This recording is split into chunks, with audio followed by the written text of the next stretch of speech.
Bonjour. Si vous êtes un habitué de la revue L'Esprit Jardin, vous aurez pu constater que depuis le début de l'année, nous avons introduit une nouvelle rubrique appelée l'Esprit Récup. Nous y avons abordé le recyclage des emballages carton, du papier et les bouteilles en plastique. Dans un même esprit, il m'a semblé logique de vous présenter la mise en place d'une culture en lasagne. Vous qui n'avez pas beaucoup de temps et n'avez pas vraiment envie de vous lancer dans un grand potager, la lasagne est faite pour vous. Pas de désherbage, juste de l'arrosage. C'est le mot de la réussite.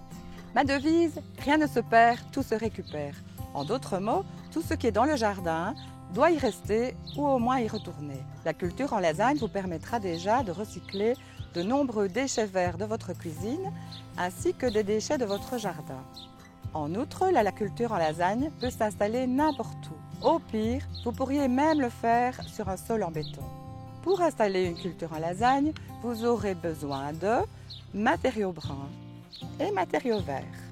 Les matériaux bruns que j'avais sous la main sont feuilles mortes, BRF ou broyat de branches, carton, journaux, papier, compost, paille, terreau, terre des pots de fleurs. Les matériaux verts à ma disposition sont déchets de cuisine, fruits frais, fruits pourris, légumes, fleurs fanées plus plantes vertes non traitées, mauvaises herbes, marc de café, tonte d'herbes fraîches. Pour que cette vidéo soit ludique et intéressante, j'ai décidé de réaliser une lasagne miniature sur la table du jardin. Cela permettra en outre de bien distinguer, je l'espère, les différentes couches de la lasagne. Si vous avez peu de place, vous pouvez carrément copier la même et l'installer dans un bassin ou autre contenant. Ensuite, j'appliquerai la même méthode dans mon jardin. Première étape, je dispose le carton en double épaisseur, puis je l'humidifie.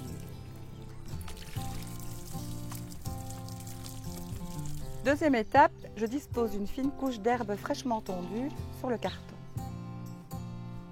Première couche brune, broyat de branches, feuilles mortes, 10-15 cm, ensuite largement bien humidifié. Deuxième couche, vert, épluchures, fruits, marc de café, plus ou moins 5-8 cm, ensuite bien humidifié. Troisième couche, brune, feuilles broyées avec la tondeuse, carton et papier mélangés déjà humidifiés et fumier, plus ou moins 10 cm, ensuite bien humidifié.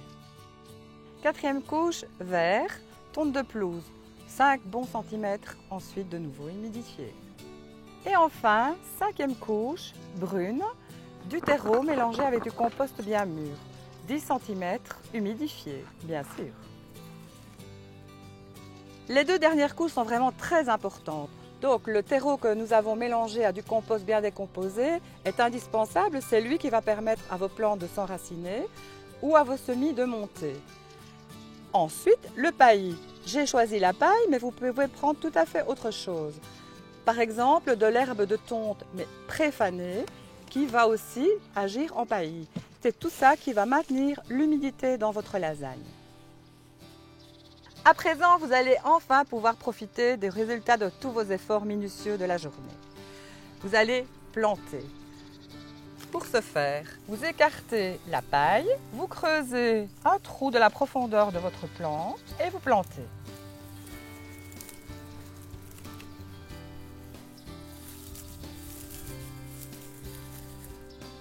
Ensuite, vous prévoyez un système d'arrosage très économique.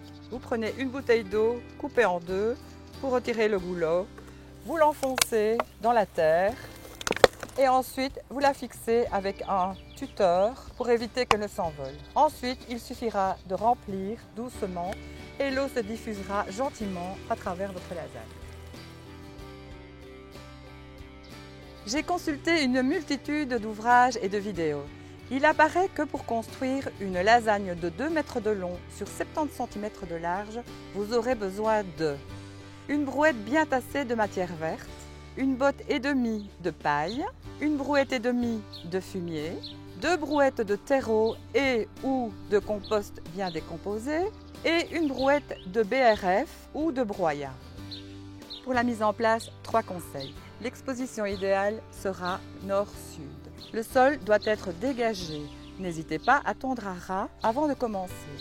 Et troisièmement, pour une belle réalisation et éviter que votre lasagne ne s'effondre, prévoyez vraiment des planches encastrables que vous mettrez de chaque côté de la lasagne.